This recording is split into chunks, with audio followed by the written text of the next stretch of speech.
All right, another podcast from the Michigan Institute of Athletics in Brighton, Michigan. It's going to be a super exciting podcast today. Andrew and I have been sitting here talking for about 45 minutes before we even turn the audio on. Right before we get into it, I want to shout out VetLife. VetLife is a 501c3 nonprofit company. It's a company of veterans for veterans. Every veteran faces difficulties when they transition from active duty back to civilian life. VetLife is there to ease that transition. If you want to reach out to VetLife, you can do so through Instagram or Facebook, or check out their website at vetlifetoday.org. So without further ado, I want to introduce Andrew Garcia, one of the wrestling coaches in this building, amateur fighter. He's a member of the Team SFS Elite program. His whole family is in the facility. Little brother trains Lincoln. Yep. Andrew, for the people that don't know you, I always like to start my podcast like this. I want to take it all the way back to when you were little. Like, where were you born and raised? What were you like as a kid? What was family like? What sports were you involved in? And let's start to shape who you are in your story, and then we'll get up to modern day things. Yeah, sounds great. So I was born here in Michigan. My parents had me pretty young. They had me actually freshman, sophomore year of high school. Yeah. Which was, that was kind of like a growing up. It was difficult for sure. I think that every kid kind of wants that normal home life, and I feel like a little bit of that was me feeling like, especially growing up, being kind of cynical that I didn't really have that a whole lot. And Imagine, how old are you right now? I'm 19. Can you imagine 3 years ago you having a child when you haven't even figured yourself out in life? When you're at that age, you haven't even really figured out who you are. Mm-hmm. You're still in the tutorial mode of life. Getting through school and getting your basic skills is we're both video game players. That's the tutorial. Mm-hmm. So imagine being still in the tutorial. You haven't really found the purpose yet, or the passion, or what, invigorates your soul. And now you have a child. Yeah. As I've gotten older, I tend to extend a lot of grace for people that before, maybe when I was a kid, when you said cynical, I might have looked at things and been like, damn, this should have been like that. Mm-hmm. But then you realize, imagine being, 3 years younger and having your own child, how difficult that would be. Yeah. So you had a home life that was a little rocky, mm-hmm. right? Just mom and dad were probably having differences and arguments. And like I said, these are two people that have barely found themselves in the world, and now all of a sudden it's not just them, there's a little one. It's huge. Yeah. Now, were you the oldest sibling? You're the first child? Yeah, I'm the first child. Got it. And there was no other kids right away after, right? Is Lincoln the next? Yeah, no. So the my next sibling is Landon. He's a little bit older.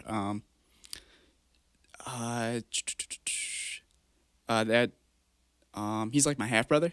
Yeah, my mom ended up so after high school, she ended up getting married to another man and having my brother. So that was my closest sibling. He's about 4 years younger than me. Now, were you going to both homes regularly? So you'd go see your mom and be at that side of the family, and then you'd come home to your dad, or were you mainly just living in one spot? For the beginning of my life, I was mainly living with my mom. And I'd only get to see my dad every now and then.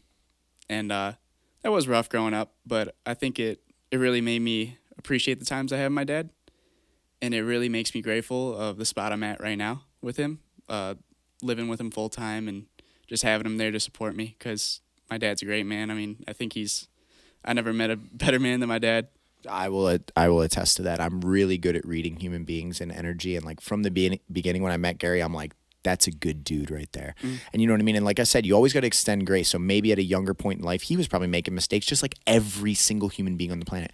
But the heart that drives that man forward, that's a great dude. Mm-hmm. You know what I mean? So when you were younger, what drove you to be in to stay with mom? And obviously there's the nurturing side. Your mother always has a certain grasp over you. Yeah. And I actually have a similar story in the way that I have a half brother, a half sister, and then I have a step sister. So I have 3 siblings, but it's half step. I'm the only one from my mother and my father. Mm-hmm. So I experienced and I look at them, they're my siblings. I don't really look at them as different. Mm-hmm. But what drove you into that environment? What did you learn being raised by your mother without really the dad influence? Did you have a good stepfather in the picture, etc.? Yeah. So my stepfather at the time, he was in the Navy. So he he'd go on deployment, and we wouldn't really. I didn't have a great, I guess, relationship with him. So mainly it was like I was like the man of the house, and that was something that kind of like, I guess like my mom kind of instilled in me to like be a good role model for my little brother at the time, and to really just take on responsibility a little bit more, as definitely a lot earlier than like most people. Now, was that really difficult as a child? I mean, because like you're still a kid and you're Yeah. getting thrown into this like, hey, you're the man of the house, and you're like, what does that mean? What Yeah. does the man of the house do? What kind? You know what I mean? Like you're still trying to learn how to even be a functioning, healthy human being at that point. Was that really difficult? Did you just kind of accept it and take it without fully understanding what you were doing? And then how did the relationship with your father mend over the years? Because like I said, now I see you guys are incredibly close. Yeah. No, I think it really helped me out. I think I took pride in it almost. Like I took pride in being like the man of the house when I did live with my mom, because it just felt good, to like have that responsibility, and it felt good to be able to like I felt like I protected my mom. I looked over my little brother, and I don't feel like it weighed on me too much at the time. Maybe when I got a little older, started to feel the effects a little bit, but for sure, I think that, it was good for me. So you said you didn't see your father a lot. Was there distance between you guys? Was there just, as a kid, you don't really understand big picture things like how mom and dad broke up, and you know what I mean? Like, because we can't understand those things as children. But why was there the distance, and then how did the relationships start to come back together? Yeah, so with the distance, it was mainly, so from what I was explained, like through my younger years, like toddler, infant, families didn't really get along, my mom and dad families. So there were some disagreements, some arguments. I know I wouldn't see him a whole lot, and I know that like eventually my mom, my dad, they were like, there was no sight of them really being together.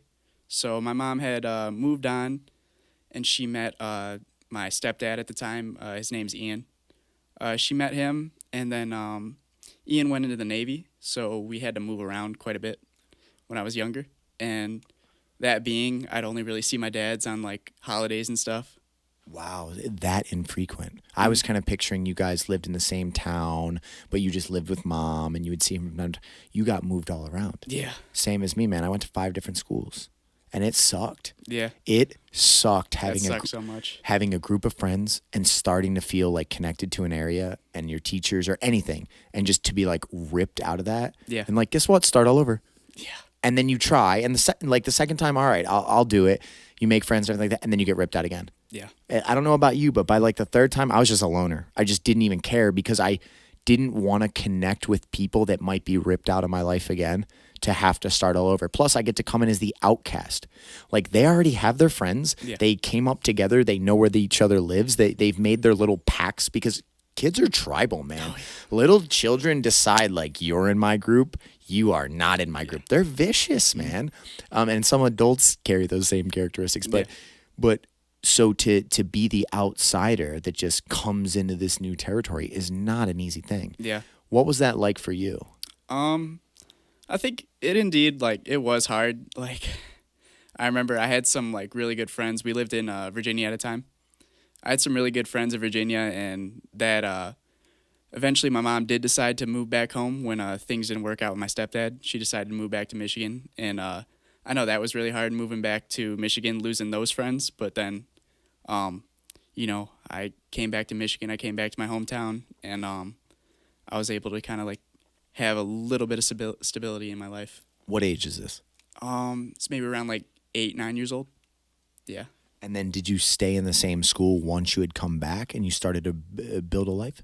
For the most part, I've been around, like, the Milford, South Lyon area ever since I've been back in Michigan. So I remember my first year back because my mom's mom, lived out in Redford, and my mom would much rather have me go to school in Milford. So she had me use, like, my dad's address.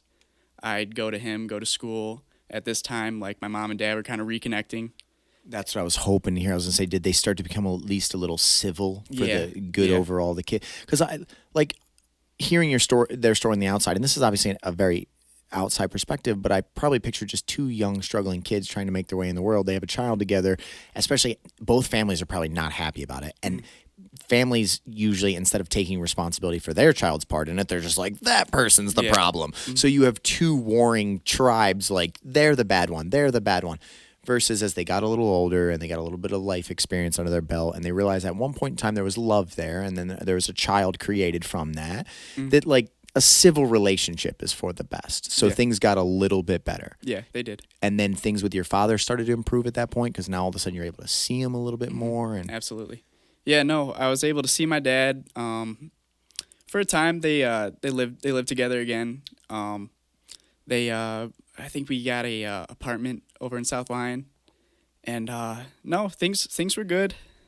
Things were good. They're reconnecting. I was able to spend more time with my dad, and he was able to get me into like sports, which was, I mean, huge for me. Like growing up with my mom, she didn't really have like the resources to take me to practice or really even like pay for sports in general. So was your mom an athlete?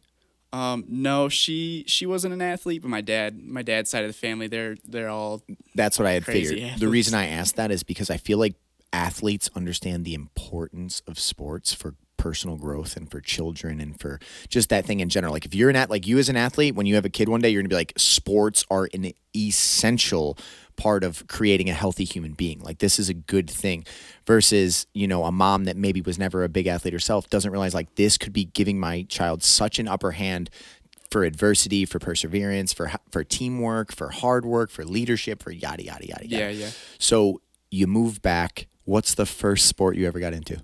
The first sport I got into was wrestling. You started with wrestling, cold turkey, no sports played, except like playing with your friends and stuff like that. No sports through a school. You jump right into wrestling. Yeah, I think it was around 4th grade when I got back. We were kind of stable. We were living in South Lyon. Did your dad wrestle? Yeah, my dad wrestled. Okay. Yep. Makes sense. I was trying to connect the dots. Your dad wrestled. Yep. My dad wrestled right up until he had me, and then, other responsibilities. But, I got into wrestling. I remember it was around like 4th grade. Yeah, it was around 4th grade. He took me in for some practices, and I was scared. Like, everybody in there looked like a freaking killer.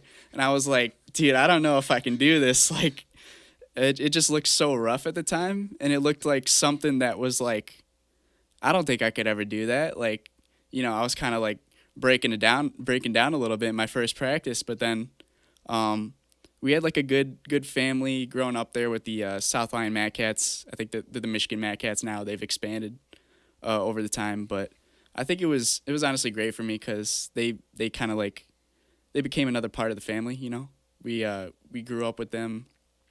I spent many years in the program and really like created a lot of avenues and stuff from that, and having that good, tight like team. Like it was almost like a family, how close we were. That's really awesome. So you start wrestling. Talk about your first year, like, because you walk in a room, these kids are slamming each other to the ground and doing stuff that you don't even think you're capable of. The next thing you know, you're maybe just surviving. Maybe you're just getting through it. You're not even killing it yet, but you're getting through it. What was the first year like, and what kept you going? The first year was definitely tough. It was challenging. I had no problem like with the hard work, because that was kind of instilled in me. You were the man of the house, bro. You had to be able to step up to challenges. Mm-hmm. Yep. I think the hard work wasn't necessarily a problem. It was more so just building up my self-esteem, because like as I said, I didn't think I could do it. I didn't think I had the possibility in me to be one of those freaking wrestlers that are going in there banging heads, slamming people around. But eventually I started catching it on.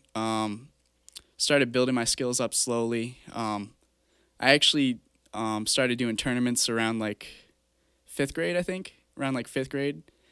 And I didn't win a match, I don't think, until 8th grade.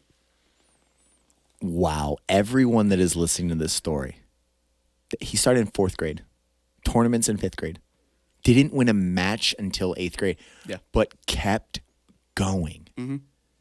One thing I've always said to people, because I study I try to study everything in life, but one of the things I study is success. Try to figure out, why are successful people successful? Why do some people get to their dreams and other people don't even come close? Perseverance, I truly believe, is the number one trait in successful people. The number one trait. The ability to endure hardship in pursuit of your goals is like the number one trait. And that is the perfect example of it. You were experiencing no wins, maybe little personal victories. Maybe, I did a little bit better this match, but no real, like, I did it. Yeah. For 3 years. Yeah. It was painful. It was rough, man. I remember going home from every tournament and, like, crying on the car ride home, dude. Like, it sucked so bad, and I just wanted to get that little taste of victory, just at least win one match eventually. Eventually, I'll get there. Talk about that first win. You have to remember the first time you won. It was awesome. Tell me the whole story, bro. No, it really was awesome. I was always the lightest person, so I was always in the lightest weight class, or I'd be in more so like the hardest weight class mostly.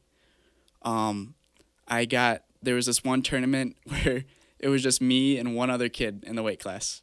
Just me and one other kid.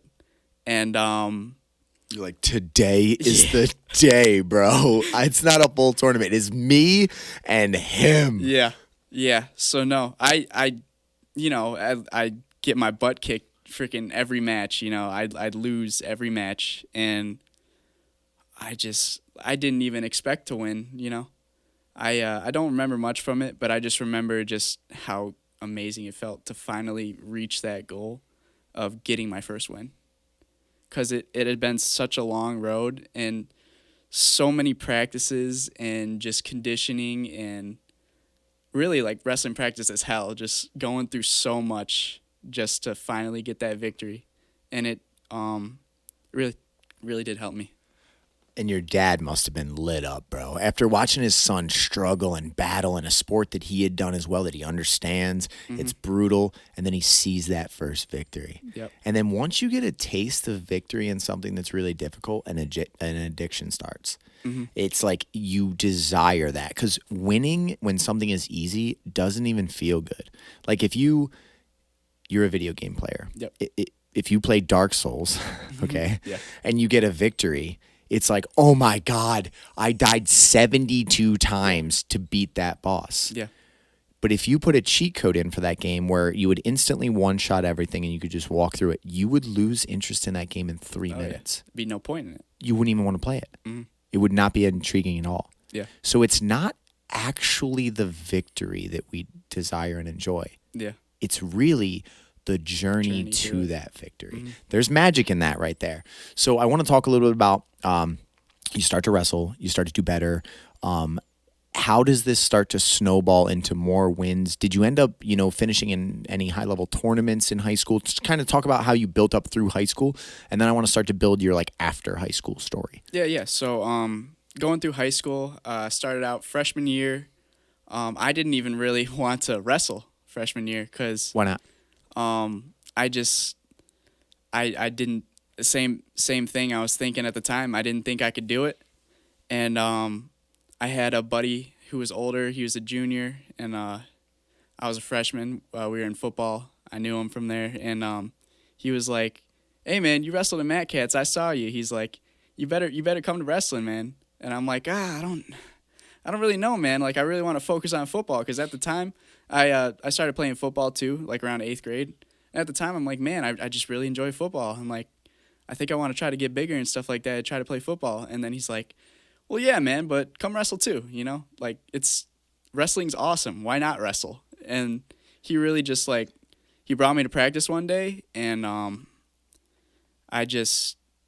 was really seeing how all the hard work I put in and all the technique that I worked on throughout the years. I started to see success from that my freshman year. I started to see, in practice, I was getting, clean takedowns, good takedowns. I was getting stronger. I had never been, the strongest guy out there. I was getting stronger, good, consistent takedowns. I actually ended up joining the team. He bugged me into joining the team, and I thank him for that. There's really pivotal moments in your life where, you had a fork in the road right there. There's the Andrew that doesn't have that conversation with that man, that doesn't ever go back into wrestling, that wouldn't be sitting here today, most likely. Yeah. And there's the Andrew that has that conversation with that one person, and your life is drastically altered. It's crazy. Like sometimes, especially when depression is beating on you and the mind is beating on you, you start to feel like helpless or worthless or like things are pointless. You have to look back and realize like the tiniest conversation with a human being can drastically alter the course of your life. Yeah. The decision you make today, like sitting down this podcast, could be a pivotal moment to something. You know what I mean? And when you think about it like that, it's like you got to remember you're always on the journey. Sometimes we kind of get lost in it, and you might feel lost in the woods and you don't like see the path, but you're still on the journey. Do you remember the guy's name? Yeah, it was Drake Lockard. He is still one of my best friends to this day. I don't see him too often now. He's off at college, but I love the kid. I mean, we're like family. Shout out to Drake, bro. If you listen to this podcast, you helped get this man to where he is today. Remember that actions and words matter. That's good stuff. You know what I mean? So you start to have more success as a freshman. And did you finish out high school wrestling? Yeah, I did. So freshman year, I actually came in and like I was the most successful freshman since like the record holder at our school. Like, let me paint this perspective. Started wrestling in 4th grade. Lost every match 5th to 8th grade. Get your first victory in 8th grade. 9th grade, you're the most successful freshman to ever come into that program. Yep. That's unbelievable. Yeah. Continue to tell this story. I'm loving it. Yeah. So I kind of like, I felt like and do you? I was gonna say, do you embrace it? Like, what is that like? Going from you had lived in this other reality for so long, you didn't even know if you could wrestle again in high school. Drake's like, get your ass out there. Wrestling's good for you. Yeah. And now all of a sudden you're killing it. What is that like? Dude, like I felt. This is when like I started like really feeling like good about myself and really had that confidence and that good self-esteem, because beforehand I had never really felt that. I'd always felt like, I always had that down in my mind. I don't know if I can do it.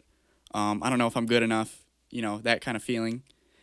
And it just like, I felt like they treated me like the most valuable player on the team, dude. Everybody loved me. Everybody like got a kick out of me because I would just go out there. I was a 112 pounder. I would just go out there and just fucking scrap, dude. Like I just, I wasn't even too technically great either. I had my basics down, and it got me a lot of wins. It got me a lot of wins that I probably shouldn't have got, just from like, my teammates building me up, making me think I'm a badass, going out there. And I had a lot of success. I didn't quite make it too far that season. I lost in the blood round of districts, and I was like that one match from placing at districts. And that did hurt, obviously, but it was kind of a relief because wrestling's a long season. I did have a really close match there. Like it was down to like the split second, and I think either my opponent either got a reversal or ended up getting out and got that last point to really boost him. That one burns a little. That one stung. That one was one that stayed on your mind for a little bit. Yeah, absolutely. It definitely sucked. You got to have those matches. But yeah, a funny thing about my freshman year at least too, we didn't have a coach like for a good amount of the season. Like, yeah. Who was coaching? Okay, so we had this coach when I first started off. He went to Olivet. Yeah, he went to Olivet. He came in and coached. He was a gym teacher. For whatever reason, he ended up resigning, and we had no coach. We had no coach for who's setting up tournaments. Who's like, how does the program run? For 2 weeks. We literally just went to practice and scrapped. Like, literally, it was up to the seniors. The seniors were like, all right, guys, we don't really have a coach, but, I mean, we got a key to the room. Let's just go in there. Let's fucking get to work. And for 2 weeks, I mean, we were out of, like, huge tournaments. I think we missed the Oakland County tournament that year because we didn't have a coach to sign us up for the tournament. Yeah. That is hilarious. It was a freaking mess, dude. Yeah, we didn't have a coach, and then we got this. We ended up getting a coach about two weeks later. Really good man too. I really like him a lot. Glenn Adkins. He runs the. I think he's at Dansville now, but he came up from like the Pinckney youth team around that area, and he really helped us a lot too, getting that work ethic. We didn't have a coach for like 2 weeks. He helped us really like get back on track, help us finish out the season with like good spirits. And yeah, I fell short, but my teammates did end up having like really good success that year. There was a junior buddy that I practiced with. He was 119, I was 112. He ended up going to regionals, and same thing. He lost in the blood round, going to states. I had another buddy. He ended up qualifying for states that year, and I think he fell short of placing too. So. But you saw some success. So even though you were right there, you go, wait, I went districts, he went regionals, he went states.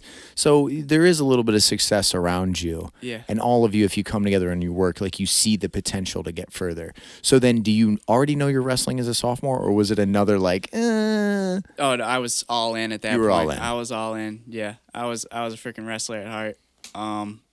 Still did other sports. I was a 3-sport athlete up until junior year. I do some work in the off season. Didn't focus too much on it, and I think that's what gave me I had another wake up call in sophomore year, because I came up. I was this star of the program at the time. That's how everybody made me feel.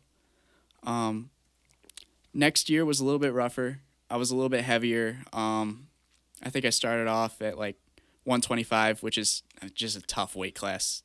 If any wrestlers know, that's just like a tough weight class there's just so much skill there in depth in that weight class. And I ended up losing my first couple matches that year. I got on track, got my weight down, started really like digging in, working hard again. Ended up coming out like positive record that year. I think I had the same thing happen where I lost right in the blood round, right going to regionals, and that did sting too. That was another hard loss, and another thing that stayed on my mind for a while, because I had met the kid earlier in that season, and he stopped me twice. He was able to pull out the victory. He was just a very good like defensive wrestler. So I just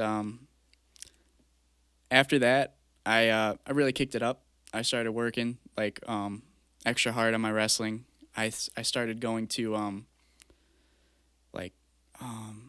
I started doing like 2 practices a day. I'd go to over to Michigan Revolution with Coach Mario.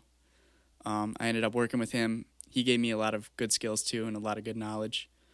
In that year, I think I'd fully immersed myself in the sport of wrestling.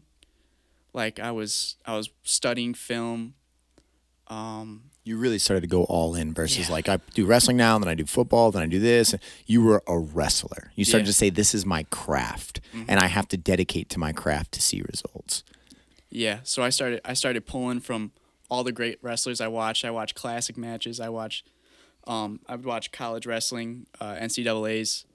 I really just start becoming in love with like the different styles, really trying to find where I fit in with competing at the top level, because I witnessed the top level. I witnessed the guys that beat me, and I knew from watching all the other stories of other college wrestlers and seeing other people that beat me, and realizing that I had to change something up. I had to go that extra mile if I really, really did want to compete at the top level.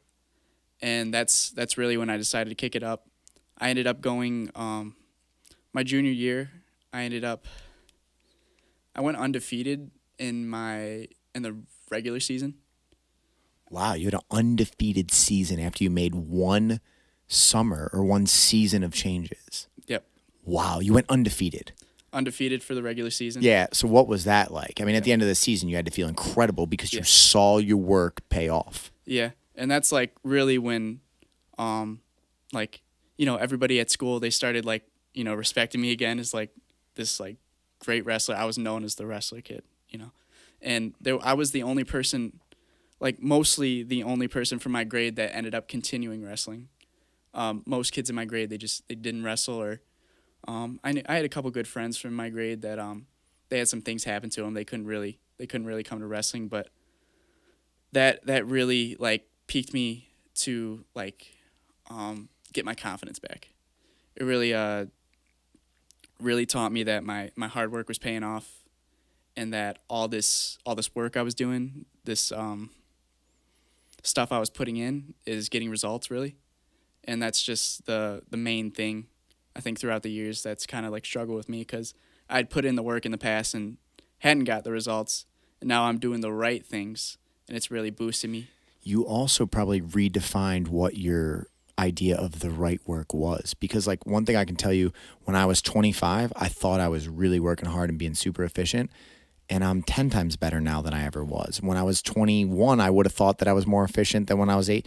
You have an idea of what hard work is, like, and 7th grade, if someone would ask you, are you working hard? You'd be like, yeah, I'm crushing it. Yeah. I'm doing everything I can. And then you find out from that new perspective that like, wait a second, that's nowhere near everything I could. There's so much more I could do. Yeah. So you started to, redefine your idea of hard work, or what the right work looks like, what champions look like. Yeah. And you started to also have a relationship between effort and result, which is such a powerful thing in life. Mm-hmm. You want a result, there is a required level of effort for that result. Yeah. And that is about like junior year, we did get a new coach. He helped me a lot. He was a college wrestler as well. He grew up in the Ohio State wrestling room.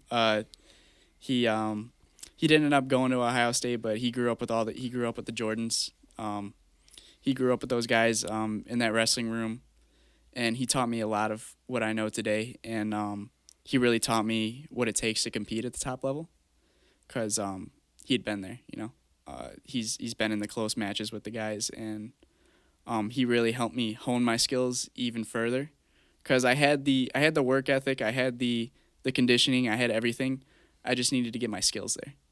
Once I can get my skills there, I really felt confident going into those tough matches. Like I told you, I probably beat some guys that I should never have beaten, but just because I had my grit and I stayed tough, I fought those matches, I scrapped.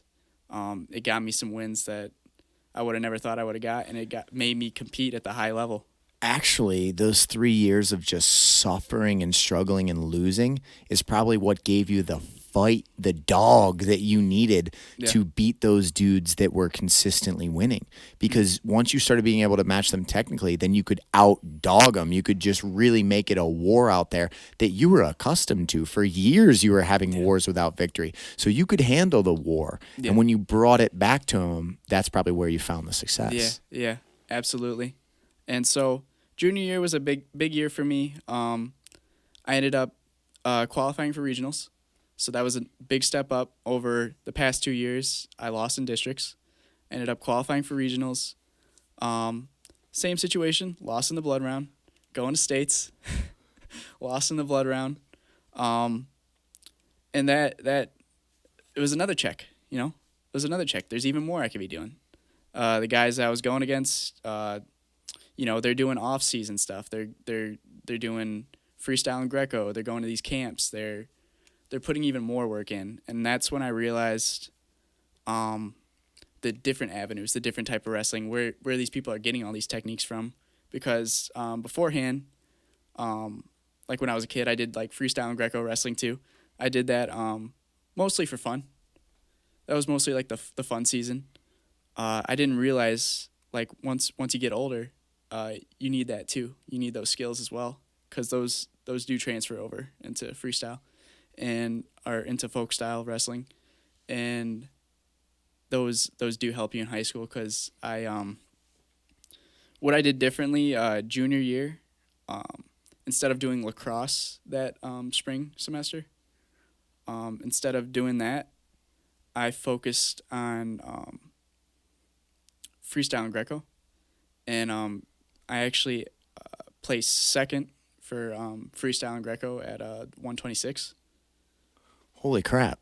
So, and that's not even your specialty. You were just a folk wrestler until that season, except you messed around a little bit as a kid. But it was like the fun, having a good time out there. Mm-hmm. Then you play second for Greco freestyle. Mm-hmm. Now, do they have them together, Greco? Because Greco is completely different than freestyle. Or did you do second at both? I took second at both. Wow. Yeah. That's outstanding. Mm-hmm. So now you're going in your senior year. You've redefined your level of hard work. You've found some success. You've done all that. What are you like going in your senior year? What's your mind like, your goals, your programs, etc.? Yeah. Senior year, I had it's really my year that I had like I'd finally put everything together, because I had in that year prior doing the freestyle and Greco, ended up practicing with Team Michigan and doing the going to the national duels and going to Fargo, seeing the level of competition there and just experiencing it.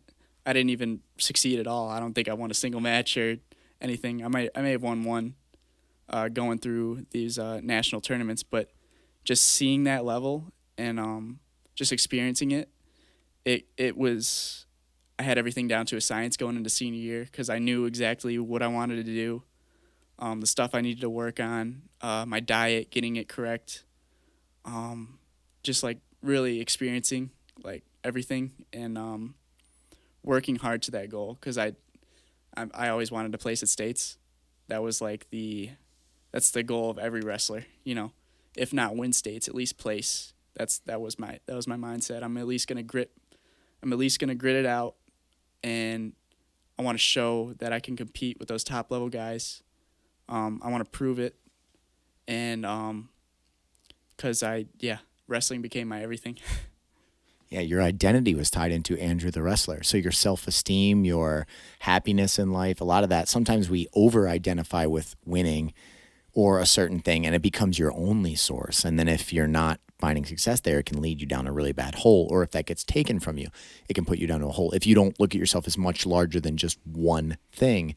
So going in your senior year, how did your senior year go? My senior year, it was rocky too. Coming into the season, I was ranked top 15. I think I was ranked like 11th or 12th. So I did have the, I guess the status and the respect going into the season from opponents and stuff. So it made me kind of like feel like I had like a target on my back, because now all of a sudden there's a pressure that you've never experienced before. You were always the underdog, mm-hmm. trying to fight out the victories, and it takes a certain thing to do that, which you proved that you had, but it takes a completely different tool to be the target, to be the ranked one, to be someone that's looked at highly and keep the same exact elements. It's a different side of the game. Absolutely. Yeah. Yeah, no, I definitely felt that pressure coming into the season. I knew that I had to like stay perfect. Everything I did, I had to practice perfect. I had to, like, going through senior year, it was rough too, because I was junior and senior year, I was overworking myself, and I ended up getting a rhabdo. Yeah, I ended up getting rhabdo. I get rhabdo a lot, actually, even like now working out. Because I was I'd go from after school I'd do like 2-mile run around the track before wrestling practice, go to wrestling practice, go home, eat dinner, and then go back out to the powerhouse and then go do another workout over there, lift weights, do whatever, cut weight, anything I had to do. So I was battling with rhabdo, and at the time I did get sick senior year, and that put me out for like a month. I still ended up like wrestling pretty sick. I can't exactly say what it was, but I'm pretty sure it was like that first line of the COVID. Wow. Yeah, because Yeah. I mean, how old are you right now? I'm 19. Yeah, so that lines up almost perfectly. Yeah. Yeah. They didn't know anything about it at that time, so they didn't really know. They just knew it was like serious. And I remember like going to the hospital because one night I came home from practice and I'm like, man, I'm just exhausted. And then I wake up in the morning, I have like a fever of 105, and I'm like, I can't move. Like I had my dad like carry me out to the car and like take me to the hospital. So I was out for 2 weeks with it, and then I had walking pneumonia afterwards. And so And you had probably been running your body into the ground because you were so obsessively training. mm-hmm. You know what I mean? That your body was in a weakened state, and that thing just came at perfect timing. Was like, gotcha. Yeah. No, exactly. Like yeah, it just hit me at the right time, and I was already overworking myself at that time. I still ended up going. Like I told my dad, I'm like, man, I feel weird. Like a couple weeks before, like I feel weird. Like my conditioning's not there. You know, like I'm working hard, and like I should have never gassed in that match, and I was gassing, and then like, sure you know, like week later, I'm just sick as a dog, and I ended up taking that 2 weeks off. I came back for the next 2 weeks, and I was wrestling with a walk-in pneumonia, which probably not smart at all, but it's something that me and my coach talked about it. It was like something that I had to grit through. You know, something, it was an obstacle, but we're going to overcome it, and we're going to keep working hard. And yeah, it was just leading up into that. So really, your senior year was probably one of the rockiest years you had in the last 5-6 years of your wrestling. I mean, it doesn't even sound as even when you weren't winning, you weren't having all of these things stacked on top of you. Yeah. You know what I mean? We won't even talk about the 2020 thing because I'll probably just get censored again, and you know what I mean. But Yeah. you got a lot buried on top of you, right? So now, what led you to start training mixed martial arts for the first time? How did you hear about this building? Because you were young when you came in. You were pretty young the first time you came in the building. You were like 16. Yeah, so I heard about it. I think really my And had you trained elsewhere? Like, did you train martial arts somewhere else, and then come here, or was this your first ever experience? I think this was the first experience that I really stuck through. I did do like I think I maybe did like a month over at Warrior Way. Yeah, I did a month over there. Just like in between like football season and wrestling season, and I don't know. I came here, and I immediately felt like the family that we have here, and the openness and the welcoming, like Probably gave you that Matt Cats feeling in a certain way, because the yeah. way you were describing it is like what I've tried to create in this building. Yeah, absolutely. And that's main reason why I stuck around, is because like it really feels like a family in here, and I really appreciate that. And you know, I treat any of the guys like they are family. But yeah, no, coming into it, my dad had told me about it, and that's when I came in here. I think I came in here I think that sophomore year. Right after it, I came in here over the summer. And I took one of your jiu-jitsu classes. Yep, I was there for like a week, and I was taking your jiu-jitsu classes, and I really did enjoy that. That was really cool. And then once I think it was around like junior senior year, my dad started coming here. Yeah, your dad was training jiu-jitsu. Yeah. My dad started coming here, and that's what drove me to come here and check it out too. And you know, after senior year, just finding something else to do with my life other than wrestling. Because, you know, you're in that, the virus really came at like a weird time. For me, at least, it was like senior year. They had like completely halted school. It was just like over, and they just gave us all our diplomas and like sent us off.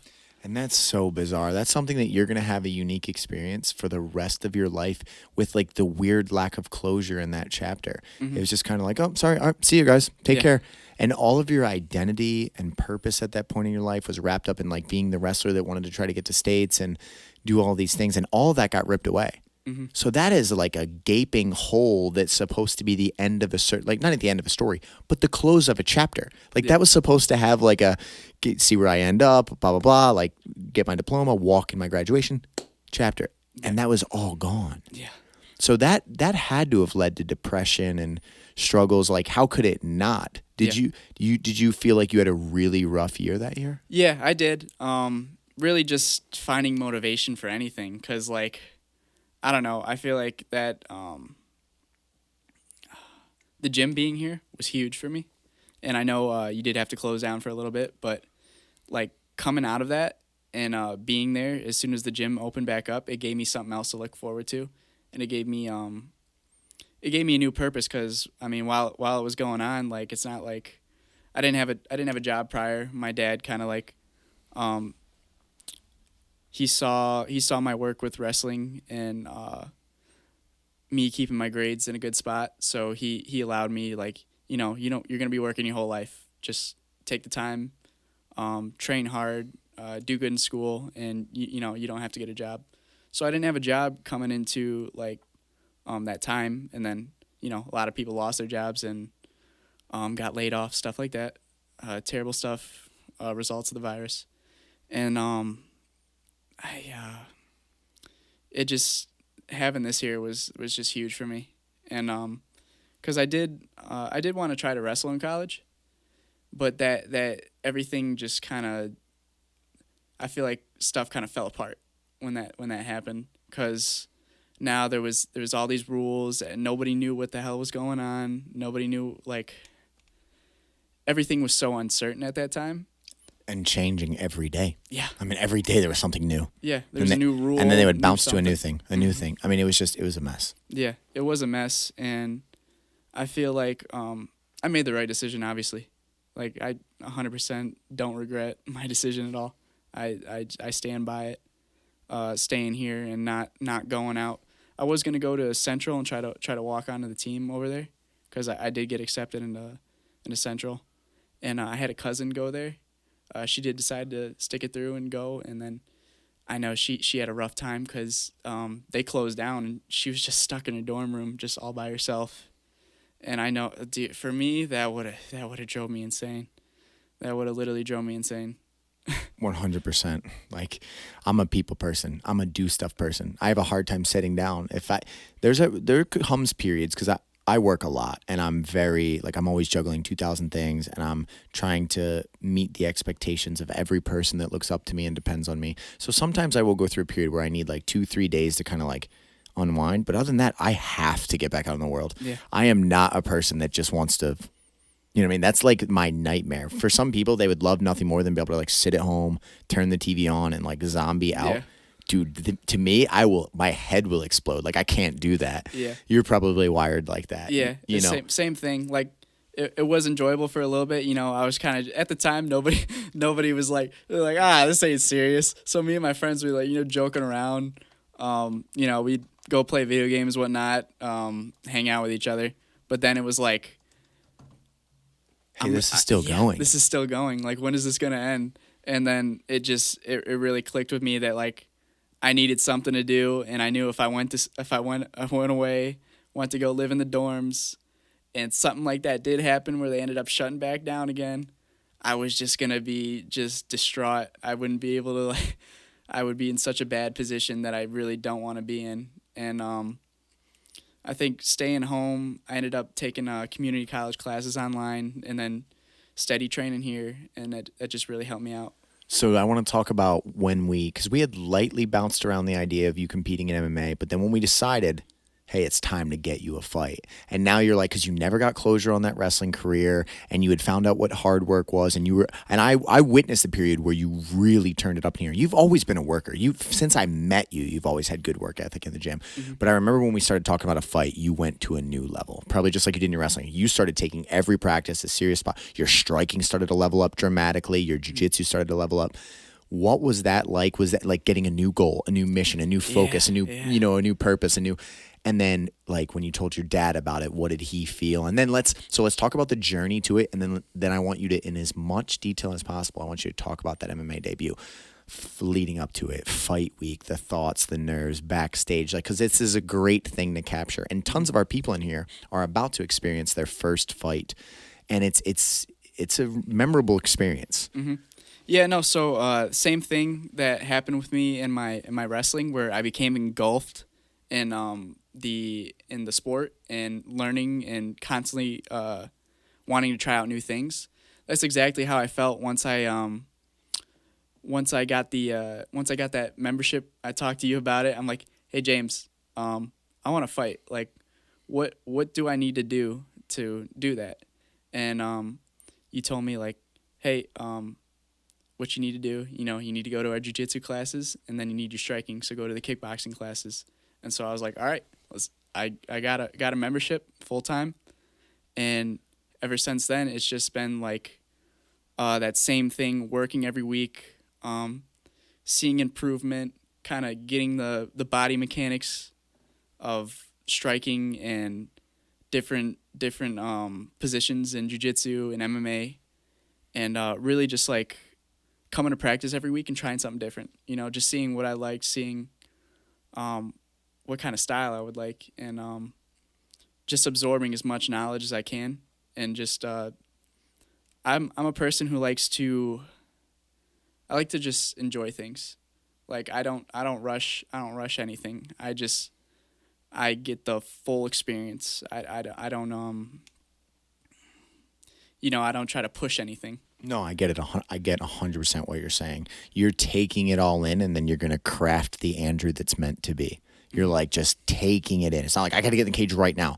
Yeah. I need to take in everything I can so that when it's time, I'm successful. Absolutely. So then we schedule your fight, and you have a date. Just like, you know what I mean? Because before you had that, like when people don't have a set target, a lot of people get very lost. Mm-hmm. But now you have a date. You're going to be fighting B2, your debut alongside a couple teammates. What was that like? What did training become like? What did your dad say? And then leading up to that fight. It was awesome. Hearing that I had a date, hearing that I had something to look forward to and something to train for. It was just, I think it was huge for me having that debut. And my dad, obviously, I mean, dude, he was excited, but my dad's always been nervous, like super nervous, super anxious about anything that I do. Obviously, he does think I can get it done anytime I do anything. He has full, he gives us full encouragement, and he doesn't have a single doubt in my mind that I can't do whatever I say I'm going to do. And he's been like the most supportive person, like through and through. Yeah, no. I'm going to tell you a quick story about your dad. Your dad, whenever he was around you, when we were there at the fight, everything was, hey, what's up, buddy? And like, I'm sure you could feel a little bit of his nerves. Yeah. But it was always like, yeah, don't worry, you got this. Focus on your wrestling, listen to your coach, da-da-da-da-da. When he would come around me, his words were so positive, but like the energy and the look in his face, he'd be like, yeah. He'd be like, you think he's good? He's got this, right? And I'm like, yeah, Gary, like he's well-trained. Yeah. He knows what he's going to do. I'll be right there for him. I'll be picking the opponent apart. Like, we have a good game plan. Like, don't. And he's like, yeah, all right. I could literally feel your dad's energy like shaking. Oh, he was so unbelievably excited, but I could feel the he almost like he was caught in a stranglehold, like he's trying to survive. And it was cool to witness because the amount of emotion that your father was holding on to and trying to like keep from making you nervous or anything like that, it was super inspiring for me because I'm like, that is a rock solid love and support for someone, because he's fucking terrified. I could see in his face, he believes in you fully, but he was fucking terrified. I could see it in his eyes. You know what I mean? And like he came up to me backstage when you and your opponent faced off, right after you guys weighed in and faced off. And he comes up to me and he's like, he looks at me and he's like, you think he's got this? That's all he said. He literally had that long pause. You think he's got this? And I was like, yeah, your son's got this. Like I was like, the first fight is always a wild experience because it's not a game. It's not like a jiu-jitsu tournament's a jiu-jitsu tournament, a wrestling tournament's a wrestling tournament. Like it's a fight. Yeah. A man's going to try to physically harm you, and you have to use your skills to stop him from doing so and harm him so he can't harm you. Yeah. It's a fight. And but I was like, your son has what it takes. And he was like, all right. And he like shook my hand. He was like, all right, I can't wait for the show. And like, it was just so cool to see the investment, because I've had parents in the past that are like, oh yeah, no, we're happy to be here. We're okay. Yeah, no, I'm sure it'll go fine. Yeah. But they're not in it at all. It was like your father was fighting. Yeah. His energy, it was the exact same as if he had a fight the next night. And it was just so cool. So, and then we had the whole squad there. So we're in the team environment. We're showing up professional. We're on top of our game. B2 loves us. They run a phenomenal show. Talk about fight day. You wake up in the morning. All your hard work is paid off. You've made weight. You squared off your opponent. It's fight day. Just tell me anything you remember on fight day, what you were thinking, what you were feeling. Backstage, walking out, like, this is your time now to tell people a story that many people in their lives will never experience what that day was like. You know what I mean? Talk about fight day. Fight day, it just felt like going into like my wrestling tournaments or any of those big like experiences I had. I felt like super nervous. Fight day wasn't really like that. I think having you there and having our teammates there, it was really calming, and it took the nerves and it took the fear.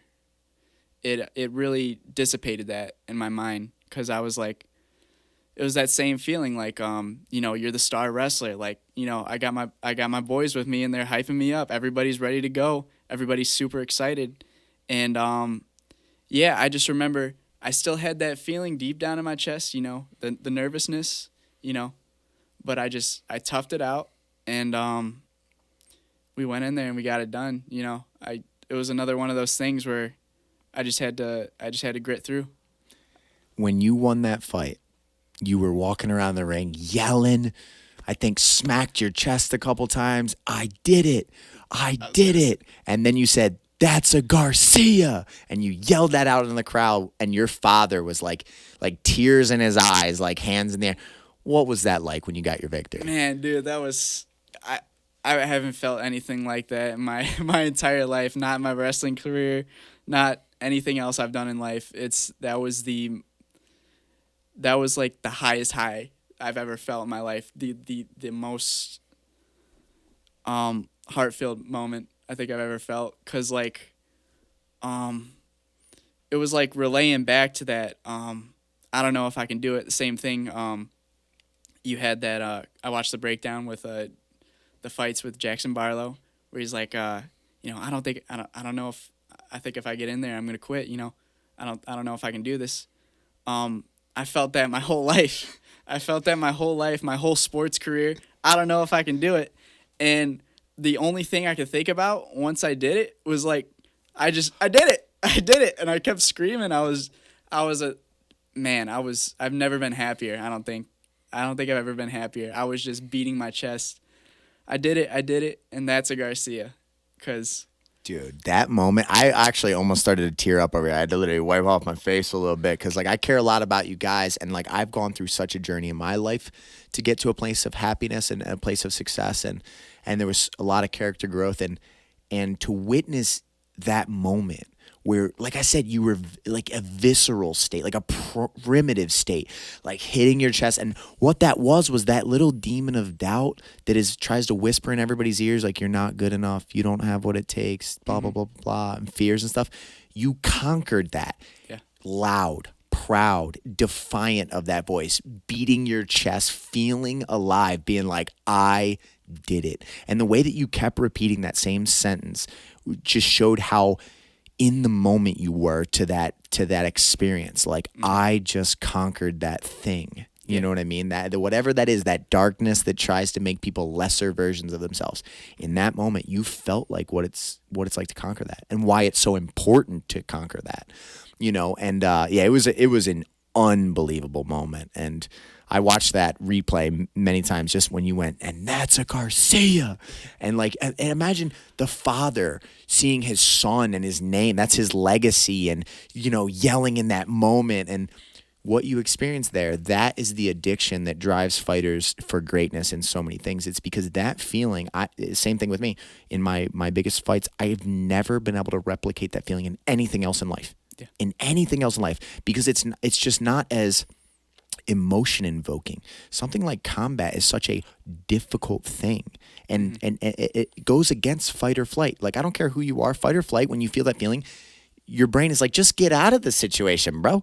Don't deal with the tiger in the bush. Just leave. Yeah. You know what I mean? And you have to be the type of person that goes like, no, I'm going to go conquer that. Yeah. You know what I mean? And like, I remember, I'll give you a really quick story. When I was standing backstage for my first fight in Brazil, you got to figure I smashed everyone. You know, I did really well on the amateur scene in Michigan. And then I won 2 pro fights here. I beat Andrew Ventimiglia, a really talented kid who Taylor Moore fought 5 rounds. I mean, good kid. But I was like, okay, I can beat all these local guys. I can probably beat a lot of people nationally. But like, I had no coach. I had no guidance. I had no nothing.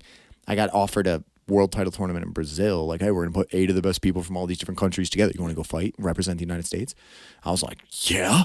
Like, no guidance at all. Most coaches would be like, you're 2-0. Chill out. Yeah. We'll get to those level of fights. Like, I think I actually took on too much too soon. You know what I mean? But I had no guidance. But anyway, I went down there. I remember being backstage. Brian, you got to have Brian tell you this story because he was like, Brian was as white as a ghost while this was taking place. White. Because he's there. He's just my student, my boy, my friend. Got to corner me for this huge fight in Sao Paulo, Brazil. Yeah. Right? And Araraquara, actually, the first fight. But we're standing backstage. They put us in a concrete hallway. We're in this massive concrete stadium. We're in a concrete hallway. There's an ambulance parked right between me, Brian, and our opponent. And my opponent and his whole team of Brazilians, they're just mean mucking us, staring us down. And he is pacing back and forth, eyes locked on me. Me and Brian I'm going to replicate this on video. Yeah. Like, we're just standing there. We can't speak the local language. We're 2 boys from Michigan that flew down. And these Brazilians, the crowd literally goes like, ooh, va mujer, ooh, which means you're going to die. Yeah. Ooh, va mujer, you're going to die, okay? So we're like terrified. I had the worst sinking feeling in my stomach ever. Like, every voice ever that would be like, you're not good enough or stuff. It was like, bro, get out of this experience. You know what I mean? Like, you've beat some local kids in Michigan. You did an amateur. You won a couple pro fights. That dude's a savage. He's a killer. I think he was 6-1 at the time. He was the number 1 seed in the tournament. And I'm like, I'm going to fucking die tonight. Like, I remember thinking to myself, like, do I have what it takes to beat this guy? And this is not an insult to Brian, but this is a true story. Brian actually, when he looked up the fight initially, he made me feel so unconfident because he looked up Lucas Treta Moraes and he sent me, he was like, dude, like, this kid's Muay Thai is really good. His jiu-jitsu is really... He sent me a full breakdown about how much of a badass this kid was. I'm like, bro, you're not exactly building me up for this fight. But what it led up to is I felt such an overwhelming feeling in that moment. Like, oh my God, I don't have what it takes. I don't know if I'm good enough. Like what Jackson Barlow experienced. Yeah. You know what I mean? And it was like, and then something, when they said, you know, fighting out of Michigan or Brighton, Michigan, United States, James Ray announced me. It was just like, it's time to conquer this. Yeah. Forget every voice that's in my head. Forget everything that feeling is trying to make me think. Forget all of these external factors. Let's go handle this business. Yeah. And it was so weird. I can't really describe to you how this happened. The moment I started walking out, I had never felt better in my life because it was like I could actually confront the fears and the problems, and there was no more waiting to the moment. Yeah. What I found out in that moment in my life was the anticipation of fear is worse actually than confronting fear. Yeah. The anticipation of what might happen is worse than just going out and finding what happens. And man, I walked out to that ring and I had never felt better. And I strangled that man to sleep in the first round. And that was an incredibly pivotal moment for me because I felt that same experience you're talking about. There's a picture, it's at the front, where I'm on my knees screaming like this, and the guy has an oxygen mask on his face, and they're waking him up from the triangle choke. And it was the exact same thing you experienced. It was such a visceral, primitive, like, I conquered something great. Yeah. You know what I mean? And like, you can't replicate that. And that's why it is so addicting. because you find out who you are in those extremely challenging, difficult moments. Absolutely. And then that man can take on anything that this life throws at you. You know what I mean? So people that have never fought, I hope that by listening to this testimony and Andrew's, you can even experience a glimpse of what we mean. But it's something that only fighters will ever share. Yeah. You may think you know what it's like to do that, but until you do it, it electrifies your soul. I don't know how else to say it. It literally invigorates your soul and like gives you a feeling that just can't be replicated. Not by money, not by success, not by, so you have that feeling, you have this incredible fight, but then there's a weird period that very few people ever talk about. When you go back to normal life. And that's what I wanted to talk about. Very few people ever look into this. Everyone remembers the magical moment that the lead up, but you know what happens is you add Mount Everest, and every time our Everest changes, right? Like one day when you're a professional fighter, that debut to you is going to look like an anthill. And you're going to be like, why did I not think I could conquer that? That's easy. I could definitely do that. But it's always your Everest at the time because you don't know. You conquer Everest, and now all of a sudden you're back down at a base, and you don't see another Everest to climb. You don't see another journey. You know what I mean? You might know that there's more fights, but all of a sudden you're in this weird, like, now what? Yeah. Talk about that time. Talk about the down that comes after it. And then once we get through this, you're booked again. Novi, Michigan. Not leaving town. Here at home. You know what I mean? I would reach out to every coach you've ever had. Hey, I'm fighting on this card. You meant a lot to me. If you're available, you should come out to the night. Yeah. Here at home, alongside probably 8 teammates. That's going to be incredible. But let's talk about the Valley. So after the fight, obviously, high spirits, coming home, congratulations everywhere. It was hard. It was hard for me to, because that was such a great feeling having that fight, and that was such a high that like every day just felt like, man, like normal life sucks. Like, dude, like not to be negative, but like normal life like felt like it sucked after that because it was like, man, I'm just like I don't have that feeling, and I didn't have for a while there. I didn't even have like my spark to like go train. Like, I felt like I've been out of the gym past couple months, just feeling really low, just like not really having a whole lot of motivation because really just learning to appreciate life and realizing that you take things one step at a time, one day at a time, and those terrible moments that you have, they make you appreciate the great things in life so much, and they make those great moments even greater. 1000%, bro. There's a lot of people call it peaks and valleys. And when you got to realize is like you don't enjoy the valleys at all, but they're as important for you as the peaks. It's weird. It puts you back in a perspective about like you got to appreciate the little things. You got to appreciate genuine conversation with your loved ones. Yeah. You got to appreciate being there for a friend or like little things, or the fact that like you being kind to someone in the general public could drastically alter that person's life. Little things, because we do lose appreciation for that, especially when you experience such an invigorating moment where you are levitating, you're on cloud 9, you feel like a feeling that unless you're like a winner or you've accomplished something truly great, you don't know what it's like. And you never want that feeling to end. Yeah. But that's not realistic. You know what I mean? And really, if you got to a peak and you just sat on there forever, you would actually lose the value up there too. Yeah. The real beauty is in the journey and then that moment, and then accepting if I have to go through a valley, it's okay. I'm still going to try to be the best I can for my little brother to see, for strangers to see, because like everything matters, but I'm glad we're talking about this because so few people address the dark side of winning. Like Michael Jordan's a good example as someone that's studied a lot by people that study extreme winners. Yeah. He was almost in a manic state of needing to win. He was always depressed if he wasn't winning. He was constantly down, but that in a weird way was what fueled him to be the greatest of all time. Yeah. Is because that man refused to not be winning. If he wasn't winning, he was losing his mind. He would outwork anyone to get back to that thing. So we need to learn how to be healthier human beings. Like, bro, life's a roller coaster. And when you're going to go through the darkness, there ain't shit anybody can do for it except just be there for you as a friend and be like, bro, I'll see you as you're getting out of the woods. Yeah. You know, and it's a sad thing. And you're actually witnessing, we won't go into, but with people that are close to you that are going through their darkness right now. Yeah. And bro, it's tough, especially when you genuinely care about someone and you're watching them struggling, it fucking hurts. Yeah. But people have to go through their valleys. And then what we got to do is as soon as they start a climb, we got to be fully supportive of that climb. Yeah. Got to encourage them. Bro, I'll get on that climb with you. All right, I'll throw my backpack on and we're climbing. Yeah. You want to get to the top of that mountain? So do I. Yeah. Let's do it.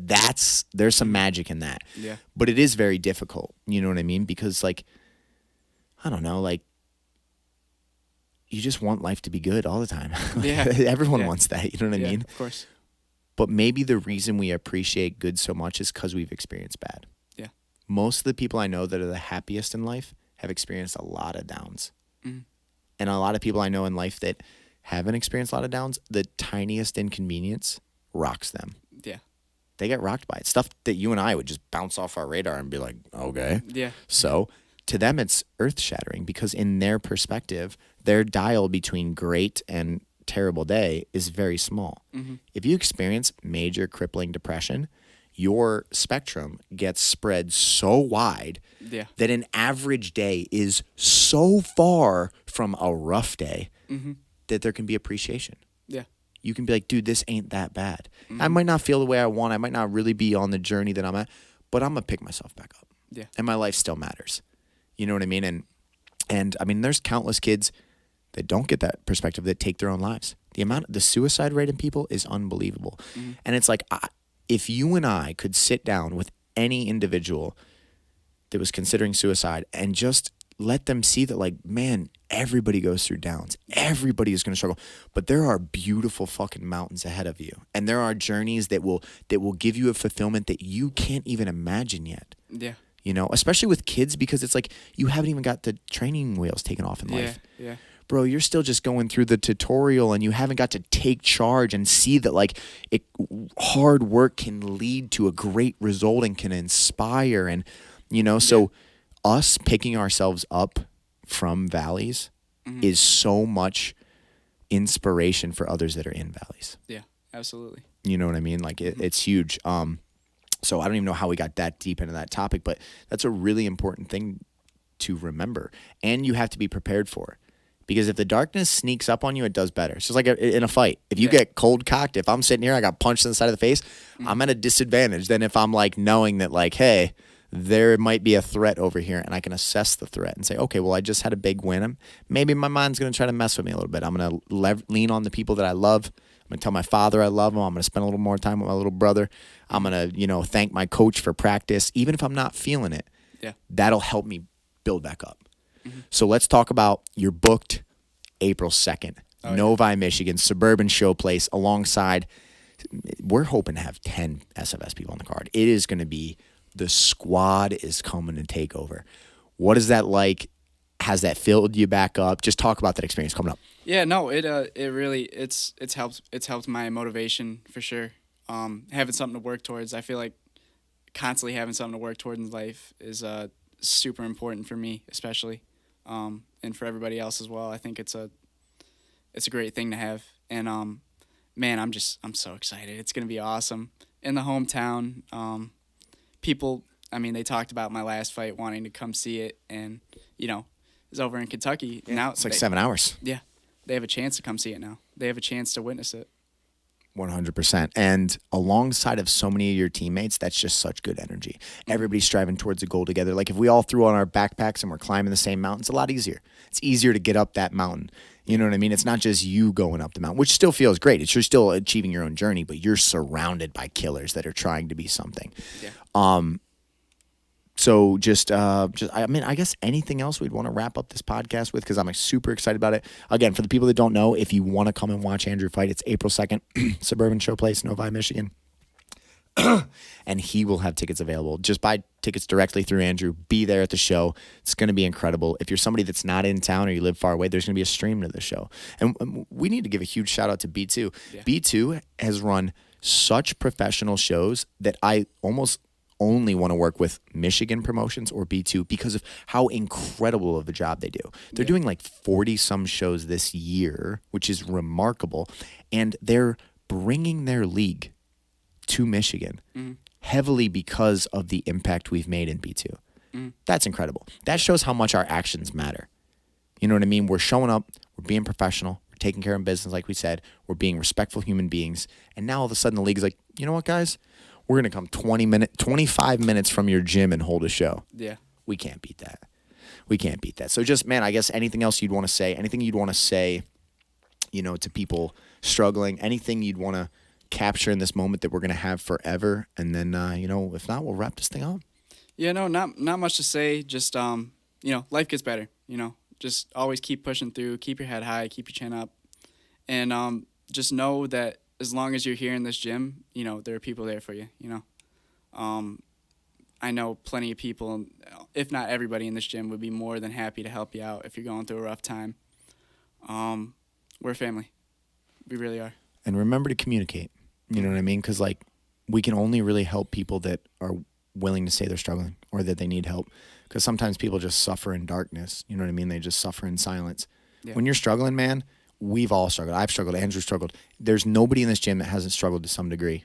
You know what I mean? And the more we leverage each other, the better this life is going to be. So, you know, Andrew, thank you so much for joining me today. Dude, thanks for having me. Hour and 15 minutes. Effortless dialogue is going to be killer. You know, and one day this will be cool to look back at. When you capture moments like this, the 25-year-old version